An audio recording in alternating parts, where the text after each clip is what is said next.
In my third year as Josie's secretary, he got engaged. His fiancée demanded he fire every female assistant who worked closely with him. My name was on the list. As compensation, he offered to set me up on a blind date with his older brother, richer than Josie, well-endowed, excellent in bed, and with one small catch. He already has a child. If you don't mind, go meet him. I didn't mind. After all, the child is mine. I had once been with Jean, Josie's older brother, and Josie I never knew. If he had, he wouldn't have tossed me around like a dog. I was 22 when I met Jean, green, clumsy, convinced I'd bombed yet another interview. He looked just as defeated, dusty suit, dusty face, eating takeout on the curb beside a thick stack of documents. I had just been rejected and, on impulse, bought 2 boxes of roast pork rice, double meat. I handed him one. Eat this. That salad won't fill you up. I sat 3 feet away, picturing the dismal future of joblessness. Maybe I'd end up on the street, grateful for a stranger's charity. I was too lost in self-pity to notice the shock, the amusement flickering across his face. A quick conversation, a swap of names. That was the beginning of the mistake. I assumed he was as ordinary as I was, and he seemed delighted to play along. We kept accidentally running into each other until he confessed, and I believed it was fate. Then came the scene straight out of a soap opera. I was in a luxury mall, picking mid-autumn gifts for my boss, and ran into Jean, wallet wide open, buying a handbag for another girl. The night before, he had still been in my rented flat, head in my lap, moaning that his boss was squeezing him dry. I thought it over, keep pretending,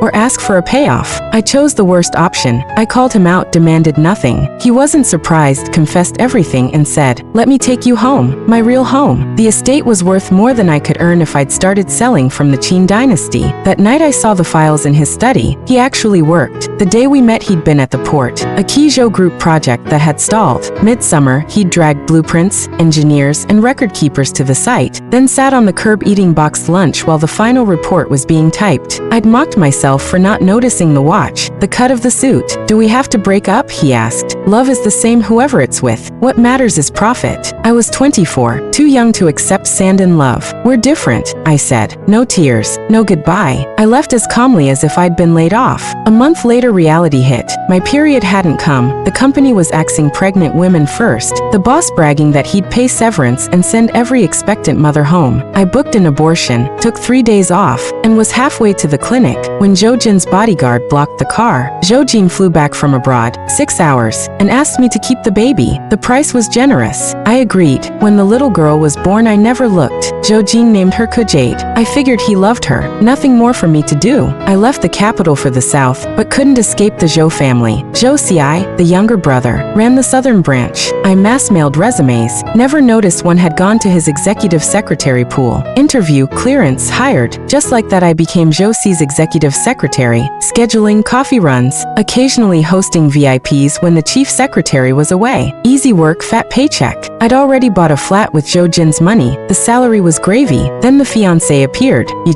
chew. Josie, I tapped the desk. "Don't take forever to decide. You're hesitating. You look down on my brother?" I slid the day's agenda toward him. 11 o'clock meeting, lunch with Mr. Lee at 12, gift ready. 2 to 4 golf with Director Jean. But Mr. Jean also invited you writing, conflict. 5, tour the R&D center with clients. Dinner at the Mid-Hill Manor, Cantonese menu. It's 10:43 now. Mr. Lee says a few directors want a word before the meeting. I paused. About the blind date, forget it. Josie, I leaned back, chair swiveling, eyes narrowing. You're hiding something. We've met before. Dated would be an exaggeration. No one knew. More than acquaintances, less than lovers. His foot stopped. No. You were with my brother, weren't you? The word was stung. I nodded. He jumped up, ushered me to the sofa, poured tea. Come on, do you know whose daughter that is? We brothers grilled him, got nothing. He despises kids, must have loved the woman. Tell me, who was his favorite? Who indeed? The girl he'd stroll a mall with? Or just one of many? I pressed my lips. No idea. Not me. Josie, I laughed. Bitter, huh? My brother's not stingy, maybe with you. Though, back then you lived in a rented flat? Seriously? I smiled thinly. I rented it myself. He didn't stay over. Damn, wouldn't even spring for a sweet? Embarrassing. He paced, glancing at me. Never took you for the romantic type. With your face, a small flat is the least. Why didn't you leave him? Once I'd have cursed him. I kept my voice light. Young and stupid. Since we're old friends, maybe bump my severance. A knock ahead peered in. Zhou, meeting starts. He straightened his cuffs. I held the door. As he passed, he murmured, layoffs no longer include you. Back to work. So much for extra severance. I'd have to quit myself. The fiancée, granddaughter of some capital bigwig, parents loaded, had become famous company-wide. Post-engagement, she ordered every close female assistant fired. Josie I saved the female chief secretary. The rest of us were doomed. Even if spared, we'd be future suspects. Back in the office, colleagues from other departments dropped by for stamps. They looked at me with pity. Yujia, when's the farewell dinner? I pulled out my chair. End of next month at the earliest. Gotta finish the handover. Handover? You're being let go. I resigned. I said. Josie doesn't plan to fire me. Someone emailed me a resignation template. Immensely grateful for the company's nurturing. For personal reasons. Click. Sent. I pushed the keyboard away and exhaled. I kept hearing Josie's casual remark. He must have loved that woman to keep the child. Once, when I worked in the capital, I lived in the starter neighborhood every by Pio lands in. Crowded, noisy, everything available, everyone suspect. One night I woke to my phone buzzing. The peephole camera was screaming. A man in mask, cap, gloves, working my lock with professional ease. Another hovered behind, laughing softly. I froze, then grabbed a knife, hid in the bedroom, dialed 110, then Joe Jean. His voice was thick with sleep. What's wrong? Someone's picking my lock. A second of silence, then the rustle of clothes. How many? Weapons. 2. I didn't see knives. Don't cry. Lock your door and stay inside. The feed went black. My front door side open. Footsteps crossed the living room. The bedroom knob turned. I gripped the knife, legs shaking, adrenaline making the handle slick. Suddenly a racket, thuds, curses, glass shattering, bodies hitting furniture. Joe Jean, I'm here. Stay put. Eventually a knock. I hauled the dresser aside. The living room was wreckage. 2 burglars unconscious, being dragged out by the ankles like dead pigs. Joe Jean wiped blood from his knuckles, pulled me into his coat. Cold night air, faint tobacco, a tight embrace, his lips brushing my hair. The men with him coughed politely. Joe, what do we do with them? Check if they've got priors. Help them earn a few extra years in prison. Joe Jean stroked the back of my head, voice flat. I buried my face in the hollow of his shoulder. They're your friends? Dragging them out in the middle of the night. I should treat them to a meal later. Go rest, he said. I'll stay with you tonight. It's fine. The police arrived. Joe Jean lit a cigarette and coaxed me back to the bedroom. The muffled conversation didn't last long. He climbed onto the bed, curled around me from behind and held me tight. I was still trembling. Don't be scared, he whispered. It won't happen again. I turned around and kissed him urgently. Joe Jean froze for a moment. He was usually swift in bed, hand on my nape, belt undone, no wasted motion. That night he was unexpectedly gentle, catching my hands and looping them round his neck, rolling me beneath him, kissing me back. Autumn wind slammed against the windows. His skin burned. When his palm cupped my cheek, I truly believed I was loved. But the past had been chewed over too many times, like sugarcane already sucked dry. Facing him in the Joe mansion, bargaining over interests, I couldn't fool myself with that thin sweetness anymore. His love was probably the kind reserved for a pretty pet. Even if he had no use for it, he wouldn't let anyone else touch it. Nothing more. Friday, I had already sent my resignation email. The earliest reply would come Monday. I packed the odds and ends on my desk, quietly erasing my traces. I didn't expect Josie's call on Sunday evening. He must have just landed. The background was noisy. You chew the personal reasons in your resignation. What are they? Mr. Joe, I'm 29. Time to start a family. He was silent a few seconds. Don't tell me you're afraid I'll still push you at my brother. Relax. It's not that. I've met someone suitable. I was planning to leave anyway. Background, nothing special. Associate professor at a university. Fine. Work the remaining 30 days. I'll add a bonus as a wedding gift. Thank you, Mr. Joe. One more thing, he added. Pick out some gifts a little girl would like. Come to the capital with me next Friday. Little girl. I drifted for a moment. Yes, Mr. Joe. The first time I entered the Joe family's old house, the main hall rang with laughter. Servants moved smoothly, refilling tea and pastries. I carried the gift box, trailing behind Josie. Every gaze skipped over him and pinned itself to me. Josie's fiancé's eyes spat fire. And who might this be? Miss Tang smiled with her lips, not her eyes. Josie squeezed onto the old lady's sofa. Just my secretary. I asked her to pick something for Kiki. She's only delivering it. The tension eased. I nodded repeatedly, handed the box to a servant. Mr. Joe, I'll head back then. He waved carelessly. I turned to leave and met the girl on the staircase, 5 or 6 years old, wine-red plaid plaid cape dress, jumping down the curved stairs while the man behind her, coatless, shirt sleeves rolled high and held by armbands, steadied her with 2 fingers hooked in her collar. My heart lurched. The girl stared, then sprinted down the rest of the way. On the sofa the old lady opened her arms. Good girl Kiki, come to grandma. I couldn't look away. Joku, beautiful Jade. This was Joku. I averted my eyes, rearranged my expression, took a step. A hot, soft weight clamped round my leg. Tiny arms hugged me tight, a small face tilted up. Mama. The room froze. I looked toward the staircase. Joe Jean had grown thinner. The last of his youthful fullness had receded, leaving clean, severe bones. His gaze held mine a long moment, then dropped. He walked over, knelt, gently pried the child's arms from my leg, careful, almost afraid to use force. Kiki, he said more sharply, be good. Don't bother Auntie. Joku was peeled away, clung again like an octopus. Mama. On the sofa Josie's eyes bulged. Joe Jin's face chilled. He lifted the girl. Sorry, he said evenly. The child has never seen her mother. She calls the wrong people that. I found my voice. It's all right. I understand. My God. You scared me half to death. Josie, I gasped, clutching his chest. Bro, your kid's terrifying. I thought I'd been ordering my sister-in-law around for 3 years. Laughter rippled. Joe Jean glanced at the gift I had brought. Miss you. Kiki likes you. Could you take the present and play with her for a bit? I looked at Josie.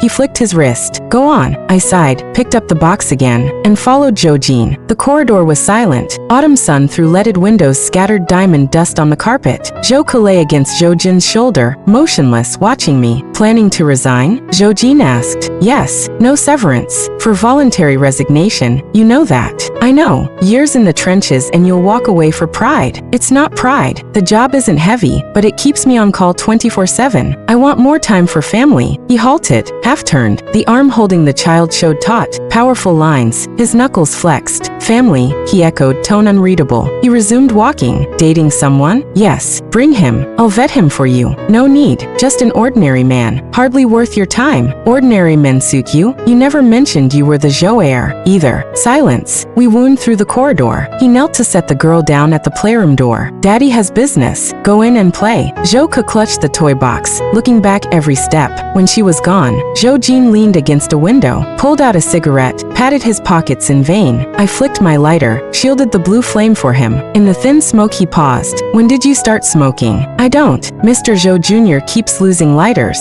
so I carry one. I stepped back, keeping the old 3-foot distance. You too, he said suddenly. I've always wondered, why did you leave so decisively? Just because I lied about my background. There were many reasons. Seeing him in a mall with another girl had only been the spark. What crushed me was the dawning certainty that he'd never cared at all. On our 2nd anniversary I'd taken 500 yuan from my tiny savings, bought him a necktie. For me it was an extravagant splurge. I'd weighed every option. Custom suit too dear, a watch too cheap, belt or razor too common. I wanted something that would stay with him. He wore suits daily, so a fine tie. He said he liked it. That night he used it to bind my wrists, tight but painless. After that I never saw it again. Box and tie gathered dust. On the wine cabinet shelf, he kept wearing his own Hermes. I told myself he simply lacked the occasion. A 3,500 yuan tie was wasted on daily meetings. Better that than think my taste was wrong. When I learned who he was, relief washed over me. Of course he disdained my gift. If he'd worn it to a banquet people would have asked if the Zhou group had gone bankrupt. The night of the break-in, if the roles had been reversed, I'd have scraped together money to move him somewhere safe, even if I had to pay in installments. He never offered. He only said, it won't happen again, trust me. But who could promise that? I'd rather he'd been broke, unable to help, that I could understand. But he was rich enough to turn clouds into rain. And in the mall he'd bought another woman a bag worth hundreds of thousands without blinking. For me, not a cent. What could I conclude except that I wasn't worth even pretense? Zhou Jin ground out his cigarette. The more he listened, the colder his face became. So because I didn't wear your expensive tie and didn't pay to move you to a safer flat, you think I shortchanged you materially? I asked for neither tie nor flat. But yes, money is my love language. I was poor. Zhou Jin, with your kind of wealth, giving money isn't necessarily love, but withholding it definitely says you think she's not worth it. His sneer froze at the corners of his mouth. He stared a long moment, throat working. I never thought that. It doesn't matter now. I inclined my head, turned to go. He closed the distance in 2 silent strides, catching my wrist, hard enough to hurt. His breath was heavy. He started to speak, stopped, started again. Stay. Whatever you want, I'll give it. I just want a suitable companion now. Joka stood in the doorway clutching a doll, watching us. I eased my wrist free. Don't let the child see us make a scene. His hand hung in midair, veins sliding under skin, then slowly curled shut. Joka hesitated, tugging his trouser leg. Daddy.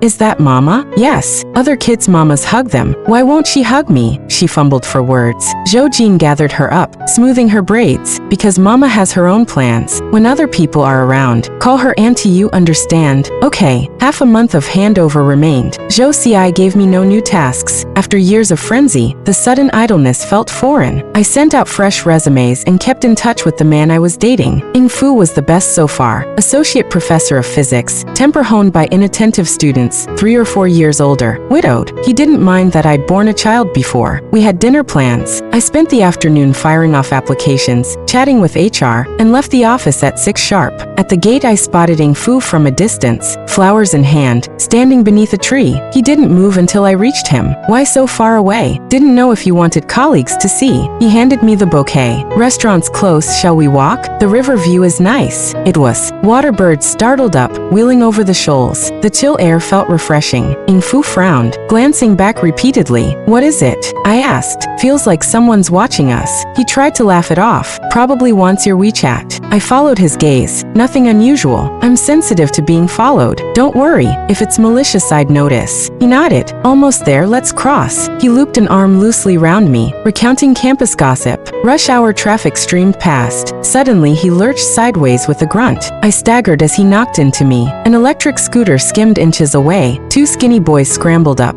slapped dust from their clothes, and sped off without a backward glance. Ing Fu clutched his arm, bent slightly at the waist. The scooter had clipped him. I snapped out of my daze and helped him back to the curb. Don't move. We need to check if anything's broken. Let's get to a hospital. Every taxi that passed was full, but we managed to call a ride-hail car. His face was white, sweat beading on his forehead. Miss you, could you hold my hand? I reported the accident to traffic police while kneeling to wipe his brow. He leaned his head on my shoulder, breathing hard. Registration didn't take long. The CT showed a dislocated left elbow. After an emergency reduction, he would need a cast for several weeks. My heart sank. Ing Fu gave a wry half laugh. I'm not dying, miss you, but I won't be able to see you home tonight. I'll take you home, I said, and I'll cook dinner. He hesitated a second, then nodded. Ing Fu lived in a faculty compound, spacious, neat, bright. He sat in the living room watching me bustle about, awkward in his own apartment. We ate something simple. He absolutely refused to let me wash up. We talked until late, and he saw me out. Being with someone like him is comfortable, solid social standing, stable job, the system's protection. Even if we quarrel after marriage, he wouldn't dare make a scene. I walked toward the parking spot, weighing everything in my mind, unaware of the man sitting in the dark car nearby. The next day I went to work as usual. Life was suddenly busier. Ing Fu, arm in plaster, could only order takeout,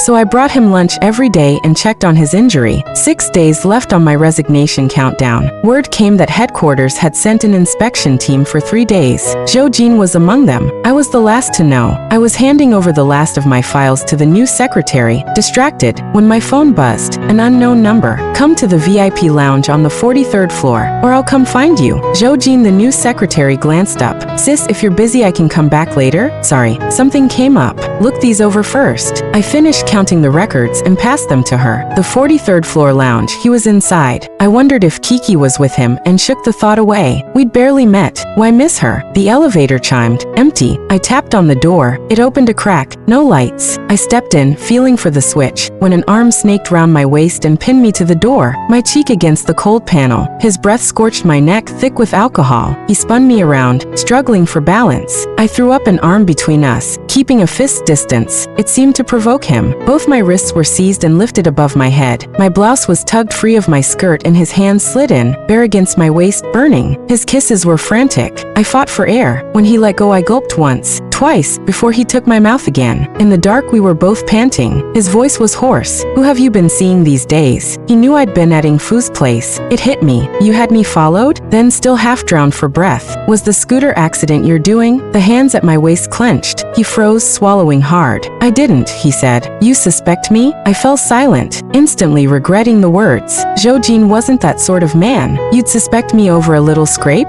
You held his hand, wiped his sweat, let him lean on your waist. 8 days running. You used to look after only me. His breathing hitched. Tears, warm as his eye sockets, dropped onto my face. Zhou can hold his liquor, but after enough he turns unreasonable. I braced against his shoulders, heart hammering, voice shaking. That was before. He's the man I'm considering marrying. Of course I look after him. What's wrong with that? A knuckle cracked. He bit back a sound, breathing ragged, repeating like a broken record. You used to be good only to me. I found steadiness and pushed him away. I found the switch. Lamps flared one by one, light flooding the suite. He staggered back, fell onto the sofa, shirt hanging open, sleeve garters cutting into his arms, long legs folded. Zhou, I said, looking down at his dishevelment as though from a height. I'm not good only to you. I'm good only to my partner. We're nothing now. Silence. I looked away. Sleep it off. Don't drink so much next time. I turned to the door. Behind me, faint and rough, you two happy birthday. My heart split open. I stood rooted, unable to move. A flood of memories, unclear images yet painfully familiar. 2 years together, a cliff-edge breakup.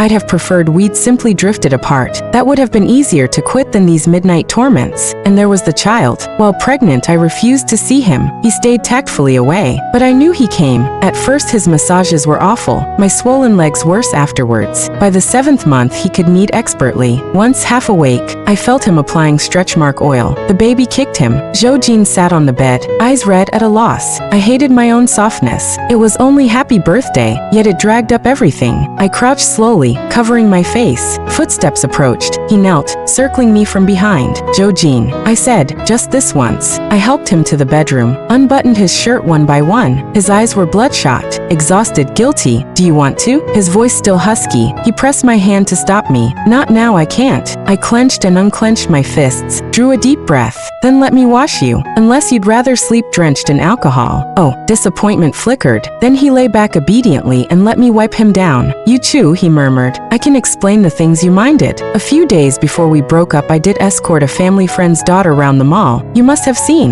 The families wanted to match us, but we were like siblings. We told them so that same evening. As for the break-in, I meant to move you, but nothing suitable turned up. Too nice and you'd suspect. I arranged 2 men to live downstairs. Not neglect, just secrecy. And the tie. I'm sorry. I didn't grasp how hard you'd worked to buy it. I didn't answer. I pressed the bruise blooming on his right forearm. How did you get this? He closed his eyes, avoiding or already half asleep. I sat a long while, tidied my hair, smoothed my skirt, and left. The secretarial pool was quiet, busy. A colleague waved. You too, Mr. Zhou was looking for you. Said to drop by when you're back. Did he say what? No idea. Thanks. I grabbed my makeup bag, ducked into the washroom to ensure my face betrayed nothing, then headed for Zhou. Before I reached the door, I heard the sound of coaxing a child. I knocked on the half-open door. Zhou looked up, relief flooding his face. Thank God, come in. This kid's impossible. Zhou ran over and hugged my leg. I stiffened, a chill racing up my spine. Zhou straightened his jacket. Still say you're not her mother? I kept silent. He rubbed his temples. I'm an idiot, I should have seen. That birthmark on the kid's neck is identical to yours. If you spend your days staring at female employees' necks, we'd have bigger problems, I said. I flicked my lighter, offering to light the cigar he'd pulled out. He jumped up. No, I'll do it. He moved to the window, cracked it open. My brother came to see me. What are you going to do? Let things take their course. After you left that day, he dragged me round the garden feeding mosquitoes half the night, replaying how good you'd been to him. Says he didn't want you to know he had money, afraid you'd get flighty. I told him if you wanted money you'd have been gone ages ago. All you've got going for you is a pretty face. These days keeping an influencer costs millions. Never seen anyone stingy to the good ones and generous to the bad. Serves him right to be dumped. He hit you. Just a friendly cuff. But buddy guarantee, he's never kept anyone else. Since Kiki appeared the families stopped arranging introductions. He's been full-time dad, no time for dalliances. I changed the subject. The bruise on his arm. Do you know how he got it? Josie, I thought a moment. Oh, that. He spent a few days working as a delivery rider. 3 cars tailing him, and he still had a minor accident. I thought I'd misheard, had to double-check my dictionary for homophones. Your circle didn't laugh at him? Who'd dare? You know what he's like, test the waters himself before greenlighting anything. Once he started writing, several CEOs panicked, invited him to dinners, asking if the Zhou Group was moving into the sector. Honestly, the delivery network's reach is impressive. There's money in it. I nodded without comment. He stubbed out the cigar. Still planning to quit? Jobs outside aren't necessarily easier. No worries. Thanks to you, I've launched a side hustle. He straightened, meaning, I post short videos. Company gossip's given me quite a following. You too. Even if you're my sister-in-law, I'll scold you. Feel free. You can't fire me anymore. I glanced at my watch. Knock off time. Busy yourself, Mr. Zhou. Many threads were reaching their ends. My desk already bare. My relationship with Zhou Jin due for a final cut. That evening I cooked, boxed a portion, and took it to Ying Fu. His cast comes off in 3 days. Each visit he greets me with a long face. It's not your fault, he said, opening the thermos and pouring me tea. I searched for words. We'd been seeing each other long enough that marriage should be on the table. Calling it off now felt like wasting his time. Ying Fu spoke first. I know, he said. No need to feel awkward. We're not suited. I looked up, startled. He smiled. Your ex came to see me. Don't worry. He only told me about your past. If it weren't for you, I'd never have met Mr. Zhou. His stock tips have made me a tidy profit. He sipped his soup and teased. Miss you, you've got looks, brains, and savings. Your only flaw is that you've already had a child. But then again, your ex is Zhou Jin, so that puts everything in a different light. I've been married once. I know exactly where I stand. I'm not confident I can ever replace him in your heart, especially since you share a child. Ending this match is the best choice for both of us. I felt my heart settle back in my chest, grateful he'd spared me the awkwardness of saying no. If you ever need anything, call me. If I can help, I will. Thank you, he said, but Mr. Zhou has already covered it. Ying Fu walked me to the stairwell, his silhouette shrinking behind me. I turned on the music and drove home. Headquarters inspection was over. My resignation was fully processed. The job market outside was bleak, but my self-media account gave me a cushion, so I didn't rush to look for new work. While the memories were still fresh, I turned the company's juiciest gossip into scripts, filming, cutting, and after 2 months holed up at home, finally released a satire series. Zhou Jin kept visiting, always with the child and armfuls of toys. He'd walk in without a word, set Kiki up to play a few feet from my desk, then casually camp in the guest room for a few days before slipping out again. I counted, 10 days since I'd last seen them. Winter arrived. While tidying the house, I stepped on a rubber duck, Keek's toy. I sat on the floor, squeezing it, until I couldn't stand it any longer and dialed Zhou Jin. You've been busy? A few seconds of silence. Do you want to see me? He asked. I miss the child, I said. I'll be there tomorrow. He hung up. I was switching out my wardrobe for the season, bags of clothes to donate, when the phone went dark. It was nearly 10 early winter, the heating not yet on, yet the bed grew hotter and hotter. I woke to unfamiliar warmth, tried to wriggle free, and was pulled tighter. A damp trail of kisses moved up my neck. You too, Happy New Year. You're insane, I whispered. It's only November, trying to rush the calendar. I haven't heard it from you in 4 years. I turned my face away and kept trying to slide out of his arms. Behind me his hips rolled, deliberate and deep. Blood rushed to my head. I twisted and bit his shoulder. Weren't you coming tomorrow? I couldn't wait. The child arrives tomorrow. I couldn't wait. He slipped an arm under my back, hooked it round me, tilted my chin, and took my tongue in a hungry kiss. Let's get back together, he panted, fingers tightening around mine. Kiki misses you. I need to think about it. Then let her have one afternoon in the park with her mom. I suggested the new theme park in South City, good for families. He buried his face against my chest like a stray dog tearing open my nightgown. That bite cost us 2 hours. We reached the airport late. The nanny van was already in the city when we met it. Keek's small face was puffed with anger. Zhou Jin rubbed his nose and reached for her. Sweetheart, Daddy will redo your braids, okay? We'll have fun in a minute. She turned away. Don't be mad, he coaxed. Daddy had to persuade Mommy. That's why we're late. She refused to speak. Zhou Jin upped the ante. Mommy promised to play with you the whole day. I interjected. I never said that. Kiki exploded, crying so hard I panicked. Zhou carried her aside, face crimson, and promised, Daddy will never be late again. Promise me. 3 conditions, anything. He signed the Treaty of Shimonoseki without Li Hongzhang's hesitation. I massaged my temples. At the theme park, Zhou looked half dead. Already, a cloud of pink cotton candy appeared under my nose, Kiki lifting it high. For mommy, I crouched, hesitated, then tried to pick her up. She was tiny but solid. Zhou hurried over. Not like that. Hook your arm under. I give up, too heavy. Buy me a drink. He lowered his voice. Don't let her hear, she'll fuss. I zipped my lips. While he queued for drinks, I sat with Kiki on a bench under a tree. How did you know I was mommy the first time we met? First time? Not first time. Daddy has lots of photos. He shows me every day. And we came here once before. Daddy said we had to be quiet and not bother mommy. My smile wobbled. When was that? When I was little. I don't remember exactly. Do you ever get angry that mommy isn't around? She swung her legs, thinking hard. A little, but I love you. Zhou returned with paper cups, caught my expression, and paused. What's wrong? I grabbed his sleeve and wiped my eyes. Nothing. Let's go. There's plenty more to see. He studied me, then lifted my gloved hand and kissed the knuckles through the wool. Kiki laughed at a costumed mascot. Happiness was suddenly within reach. I said, getting back together sounds pretty good.